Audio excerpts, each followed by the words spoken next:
மனதோடுதான் நான் பேசுவேன். எனக்கு என்னோட பிரச்சனை என்னன்னா, ஒரு மாசத்துல 4 வாரம் அப்படின்னா, ஒரு வாரம் தலைவலிக்குது, ஒரு வாரம் வயிறு வலிக்குது, அப்புறம் ஒரு வாரம் ஃப்ரீயா இருக்கும், அப்புறம் அடுத்த வாரம் எப்பயும் போல மந்த்லி சைக்கிள் வந்துருது. யாருக்கு? எனக்கு. அப்புறம் இப்படி இருக்கு. அது சரி, ஹீமோகுளோபின் கம்மியா இருக்கு, அல்சர் கம்ப்ளைண்ட் இருக்கு அப்படின்னு சொல்லிட்டு நான் அதுக்கு எனக்கு ட்ரீட்மெண்ட் எடுத்துக்கிறேன். அது ஒண்ணும் இல்ல. என்ன வயசு உங்களுக்கு? எனக்கு 32 இயர்ஸ் ஆகுதுங்க மேடம். கல்யாணம் ஆகி எத்தனை வருஷம் ஆச்சு? கல்யாணம் ஆகி 17 வருஷம் ஆச்சுங்க மேடம். என்ன படிச்சிருக்கீங்க? 12ங்க மேடம். ஏன் அவ்வளோ சீக்கிரம் 18 வயசுல கல்யாணம் பண்ணீங்க? எனக்கு அம்மா இல்லைங்க மேடம். உங்க வீட்டுக்காரர் என்ன படிச்சிருக்காரு? அவர் என்ன வேலை செய்யறாரு? அவரு 10th மெக்கானிக்கா இருக்காங்க மேடம். சரி, எத்தனை பசங்க சொன்னீங்க? 2 பிள்ளைங்க மேடம். என்ன பண்றாங்க? பையன் 7th படிக்கிறான், பொண்ணு 3rd படிக்கிறா. சரி, ஓகே. இப்போ என்ன பிரச்சனை உங்களுக்கு? இந்த நோய்கள் பிரச்சனை. அப்புறம் அது இருக்குங்க மேடம். எனக்கு வந்துங்க மேடம், அந்த அந்த ஒரு வாரம் ஃப்ரீயா இருக்கும், அதுலயுமே ஏதோ ஒண்ணு நோயன்னு ஏதோ ப்ராப்ளம் வந்துட்டே இருக்குன்னு வச்சுக்கோங்களேன். அப்ப என்னைக்கோ ஒரு நாள் நினைப்பேன், ஐயோ இன்னைக்கு ரொம்ப ஃப்ரீயா இருக்கு, இப்பதான் நம்ம இன்னைக்கு வீட்டு வேலையும் சரி, பிள்ளைங்களை படிக்க வைக்கிறதும் சரி, எல்லாமே கரெக்டா நடந்திருக்கு அப்படின்னு நினைச்சிட்டு இருப்போங்க மேடம். அப்படிதான் நல்லா இருக்குன்னு நினைக்கும் போதே ஏதோ ஒண்ணு வந்துருதுங்க மேடம். அது நான் நினைக்கிறதுனாலதான் வருதுன்னு எனக்கு இப்பதான் என்னைக்கோ ஒரு நாள் தான் அப்பா நிம்மதியா இருக்கும் அப்படின்னு அந்த நிம்மதி சுவாசம் மாதிரி இருக்கும். அதுக்குள்ள அதுக்கு எடுக்கிற மாதிரி ஏதோ ஒண்ணு திருப்ப வந்துருது. அது என்னோட எண்ணத்தினாலயா இல்ல என்னன்னு தெரியல. அப்புறம் நான் என் பிள்ளைங்க கிட்டயும் ரொம்ப வளவளன்னு பேசுற மாதிரி எனக்கு ஃபீலிங்கா இருக்குங்க மேடம். அதனால பிள்ளைங்களுக்கோட வளர்ச்சி ஒன்னும் கெட்டு போயிடாதா, ஏன்னா அவங்கள யோசிக்க விடாம என்னோட பேச்சு அவங்க யோசிக்கிறத நிறுத்திடுமா அப்படின்னு ஆனா எனக்கு அப்படி பேசாம இருக்கவும் முடியல. ஏன் உங்களுக்கு வேற தோழிகள் எல்லாம் கிடையாதா? என்னங்க மேடம்? உங்களுக்கு வேற ஃப்ரெண்ட்ஸ் எல்லாம் கிடையாதா? இல்லங்க மேடம், ஃப்ரெண்ட்ஸ் எல்லாம் இங்க பக்கத்துல அவங்கவுங்க பாட்டுக்கு இருப்போம். சும்மா நின்னா ஒரு 10 நிமிஷம் ஏதாவது உங்க வீட்டுல என்ன சமையல், எங்க வீட்டுல என்ன சமையல், அவ்வளவுதான்.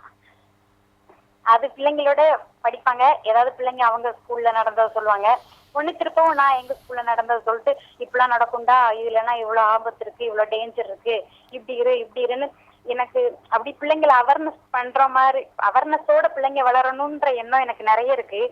அதனால சொல்றேன், அதெல்லாம் சரியா தப்பான்னு எனக்கு தெரியல. அதனாலதான் உங்களுக்கே குழப்பமா இருக்கு. அவேர்னஸ் பண்றீங்களா இல்ல பயமுறுத்துறீங்களான்னு? ஆமாங்க மேடம், ஆமா.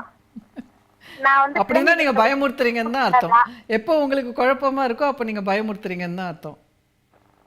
இல்ல பயம்னா நான் இது எப்படி சொல்லுவேன், இதெல்லாம் இந்த பையன் 7th படிக்கிறான். இப்பவே அவங்க ஸ்கூல் பிள்ளைங்களோட சேர்ந்து நம்ம பையன் எந்த தவறும் பண்றது இல்ல, அவங்க ஸ்கூல் பிள்ளைங்களே சேர்ந்து இந்த பிள்ளைங்களை கிண்டல் பண்றது, கோ எஜுகேஷன்ல படிக்கிறதுனால பிள்ளைங்களை கிண்டல் பண்றது, அப்புறம் அந்த டெஸ்க்ல ஏதாவது பையங்க பேர் எழுதி வைக்கிறது, பொண்ணுங்க பேர் எழுதி வைக்கிறது, அந்த மாதிரி எல்லாம் நடக்குது. அதெல்லாம் என்கிட்ட எதனால நான் சொல்லணும்னு சொல்லியிருக்கேன். அதெல்லாம் அவன் அப்படியே ஸ்கூல்ல நடக்கிறத மனப்பாடமா என்கிட்ட சொல்லுவான். அவன் ஸ்கூல்ல நடக்கிறத அப்படியே என்கிட்ட ஒப்பிக்கிறான். அது இப்ப 7th ஸ்டாண்டர்ட் படிக்கிறான். அது நல்ல பழக்கமா இல்ல நான் அவனை யோசிக்க விடாம அவனை ஸ்டாப் பண்ணி என்னோட பேச்ச கேளுன்னு நான் அவனை அடிக்ட் பண்ணி வச்சிருக்கேனா என்னன்னு எனக்கு ஒண்ணும் தெரியல. அதான் உங்ககிட்ட நான் வளர்த்துட்டு போற மெத்தட் கரெக்டான உங்ககிட்ட கேட்கிறேன். எனக்கு அம்மால பாத்தீங்களா, நான் வளர்க்குற மெத்தட தூரத்துல இருந்து 3வது மனுஷங்க பார்த்து நீ பண்றது தப்பு கரெக்ட்னு. இப்ப நீங்க 3 கேள்வி கேட்டிருக்கீங்க. ஒண்ணு நீங்க அதிகமா பேசுறீங்க, அது கரெக்டான்னு கேக்குறீங்க. அப்புறம் உங்க பிள்ளைங்க எல்லாத்தையும் கொண்டு வந்து உங்ககிட்ட சொல்றாங்க, அது கரெக்டான்னு கேட்டிருக்கீங்க. அப்புறம் இன்னொரு கேள்வி என்ன? நான் ஏதாவது நிம்மதியா சுவாசிக்கிறேன், அது நிம்மதி இல்லாம இருக்கு. சோ நான் அடுத்த செகண்ட் ஏதாவது நடந்துருது. சரி, ஓகே. இப்போ நான் உங்களுக்கு பதில் சொல்றேன். முதல்ல நான் கேட்கறதுக்கு மட்டும் நீங்க பதில் சொல்லுங்க, சரியா? சரி. சரிங்க மேடம். ரொம்ப லோன்லியா ஃபீல் பண்றீங்களா? தனிமையிலே இருக்க மாதிரி? எனக்கு என் பிள்ளைங்க தாங்க மேடம், அவங்க ஸ்கூல் போறாங்க. ஏன்னா வேற இல்லைங்க மேடம், எனக்கு அம்மா இல்ல, மாமனார் மாமியார் அந்த சைடு யாரும் இல்ல. நாங்க எப்பவுமே வீட்டுல தான் இருப்போம், நாங்க மட்டும் தான் இருப்போம். உங்க வீட்டுக்காரர் எப்போ வந்துட்டு எப்போ போவாரு?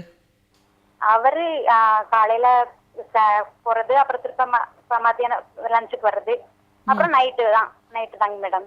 எத்தனை மணிக்கு வருவாரு? நைட்டு 9 o'clock வந்துட்டு ஏதாவது டிஃபன் மாதிரி சாப்பிட்டுட்டு போயிடுவாரு. அப்புறம் திருப்ப நைட்டு வேலையெல்லாம் முடிச்சுட்டு வர்றதுக்கு அந்த வேலையை பொறுத்து மேடம். மெக்கானிக் வேலைனால டைமிங்லாம் இல்லைங்க. உங்க கூட அன்பா இருப்பாரா? உங்க தாம்பத்தியம்லாம் எப்படி இருக்கு? அதெல்லாம் அன்பா தாங்க மேடம் இருப்போம். அதுல இன்னும் சொல்ல போனா அதெல்லாம் எப்பயுமே ஏதோ இருக்கும், அப்படிதான். ரொம்ப போட்டு ஃபோர்ஸ் பண்றதும் இல்ல, ரொம்ப என்னோட தேவை இப்படின்னு திணிக்கிறதும் இல்ல. சரி கரெக்டா இருக்கீங்கல்ல அது போதும் அப்படின்ற மாதிரி இருக்கோங்க மேடம். அதாவது நீங்கள் ஃபஸ்ட்டு வந்து தொணன்னு உங்கள் பிள்ளைங்களை நச்சரிக்கிறதா தோணித்துன்னா ஒரு ஸ்பீட் பிரேக்கர் போட்டுக்குங்க. நீங்கள் வந்து நீங்களே நோட் பண்ணிக்கோங்க. ரொம்ப ஜாஸ்தி பேசுகிற மாதிரி இருந்தாக்கா கண்ட்ரோல் பண்ணிக்கோங்க. ஏன்னா அது ஓவர்லோடிங் இன்ஃபர்மேஷன் வந்து ஒரு ஸ்டேஜுக்கு அப்புறம் பிள்ளைங்க வந்து அவங்களாவே விலகிடுவாங்க. நீங்கள் விலகலைன்னா கூட ஒரு 14 வயசு வரைக்கும் தான் பிள்ளைங்க என்ன அம்மா சொன்னாலும் கேட்டுப்பாங்க. அதுக்கப்புறம் அவங்க வந்து கிட்டேயே வரமாட்டாங்க. அப்புறம் உங்களுக்கு வெறுமையாயிடும். ஸோ அதனால் பிள்ளைகளை வந்து வடிகாலாக உபயோகப்படுத்தக்கூடாது. நமக்கு வந்து பேசுறதுக்கு ஆள் இல்லை அதனால் பேசணும், நமக்கு போர் அடிக்குது அதனால பேசணும், அந்த மாதிரிலாம் பண்ணக்கூடாது. அப்படின்னு இல்ல, அவங்களே தான் என்கிட்ட, நான் சும்மா தான் உட்காந்துருப்பேன், சரி படிக்கட்டும், சரி படிச்சு முடிச்சுட்டாங்க, அவங்க இஷ்டத்துக்கு என்னனாலும் பண்ணட்டும், நான் சும்மா தான் ஒதுங்கிதான் உட்காந்துருப்பேன். அவங்களே தான் என்கிட்ட வந்து பேசுவாங்க. என் பொண்ணு பத்தாச்சுனால அவளுக்கு அவ்வளவா ஒன்றும். அதாவது பிள்ளைங்க வந்து ஒரு கதை பேசுறது, ஒரு ஜாலியாக டைம் ஸ்பெண்ட் பண்ணுறதுன்றது வந்து நல்லது. அது வந்து தவறு கிடையாது. அது என்கேஜிங். ஓகே, அது வந்து எவ்வளோ நேரம் வேணாலும் கதை பேசலாம். எல்லாருமா உட்காந்து கதை பேசுறதுன்றது நல்ல விஷயம். இன்னைக்கு அப்படிலாம் நடக்க மாட்டேங்குது வீடுகளில்.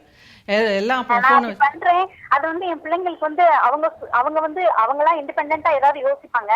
அப்புறம் நான் இப்படி எதையாவது சொல்லி அவங்க ஒருவேளை நல்ல விதமாவே யோசிச்சாலும், ஐயோ அம்மா அப்படி சொன்னாங்களே அது தப்போ அப்படி சொல்லிட்டு பிள்ளைங்க வேற ஏதாவது அவங்களோட மூளை வளர்ச்சியில இருந்து என்னோட, ஏன்னா நான் வந்து சின்ன வயசுலயே அம்மா இல்லாம சித்தியோட உடம்பு சரியில்லாத பாட்டியோட வளர்ந்த கேரக்டர் நானு.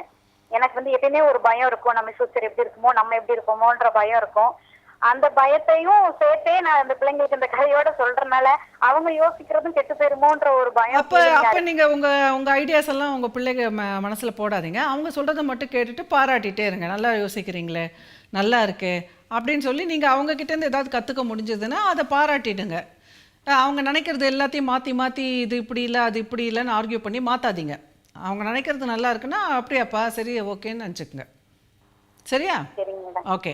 எனக்கு அந்த கொஞ்சம் நிம்மதியா இருந்தா கூட நான் கடவுள்கிட்டே நான் அப்பா இன்னைக்குதான் நிம்மதியா இருக்கேன்னு நினைப்பேன் மேடம். அடுத்த செகண்ட் அந்த நிம்மதி வந்து ஒரு நாள் கூட நீடிக்காதுங்க மேடம். அதுக்கு என்ன, அது எதுனாலங்க மேடம்? இல்ல எனக்கு நடக்கிறதே அப்படிதான் நடக்குதா, இல்ல ரொம்ப பெருசா தூக்கி வச்சுட்டு இருக்கேன்னு எனக்கு தெரியல. அது உங்க டீப்பா உங்க மனசுல ரொம்ப தாழ்வு மனப்பான்மை இருக்கு. ஓகே, உங்களுக்கு வந்து உங்களை பற்றி ரொம்ப ஒரு டிஃபெக்டிவ்னஸ் ஃபீலிங் இருக்குது, தாழ்வு மனப்பான்மை ரொம்ப இருக்குது. ஸோ எப்போயுமே நம்மளுடைய சிந்தனைகள் நம்மளுடைய நினைவுகள் தான் நம்மளுக்கு வந்து வாழ்க்கை. நிறைய விஷயங்கள் வந்து நம்ம பக்கத்திலே தான் இருக்குது. நம்மளோட ஃப்ரீக்குவென்சி, நம்மளோட எண்ணங்களுக்கு எல்லாத்துக்குமே வந்து ஒரு ஃப்ரீக்குவென்சி இருக்குது. ஸோ நம்ம எதுவாக இருக்கணும்னு நினச்சிட்டே இருக்கோமோ அதோட கனெக்ட் பண்ணி அந்த மாதிரி நிகழ்வுகளே நம்மளுக்கு நடக்கும். நமக்கு ஏதாவது ட்ராஜடி நடக்க போகுது நம்ம நினச்சிட்டே இருந்தோம்னா அப்போ நம்மள அறியாமல் அதை தான் நம்ம வந்து ஆசைப்படுவோம். அப்போ அது நடந்துடும். உடனே நினச்சது நடந்துருச்சுல அப்படின்னு நினைப்போம். ஸோ அதனால் வந்து உங்களுக்கு ஏன் அந்த மாதிரி நீங்கள் சந்தோஷமாக இருக்கிறதுக்கு உங்களுக்கு குவாலிஃபிகேஷன் இல்லை அப்படின்னு ஒரு தாழ்வு மனப்பான்மை, ஒரு லோ செல்ஃப் எஸ்டீம் உங்களுக்கு இருக்குன்றதை பற்றி கொஞ்சம் கவுன்சிலிங்கில் தான் போய் பார்க்கணும். சரிங்களா? ஸோ அதை நீங்களே என்னோடய நிகழ்ச்சியெல்லாம் பார்த்துட்டே இருங்க, உன்னிப்பாக கவனிச்சிட்ருங்க. உங்களோட அறிவு கொஞ்சம் வளர்த்துக்குங்க. படிக்க ஆசை இருந்தால் கொஞ்சம் படிங்க. அப்படி இல்லைன்னா கூட நியூஸு இதெல்லாம் தெரிஞ்சுக்குங்க. ஸோ உங்களோட தாழ்வு மனப்பான்மை எதனால் இருக்குங்கிறத பார்த்துட்டு அதை நீங்கள் சரி பண்ணிக்கணும்.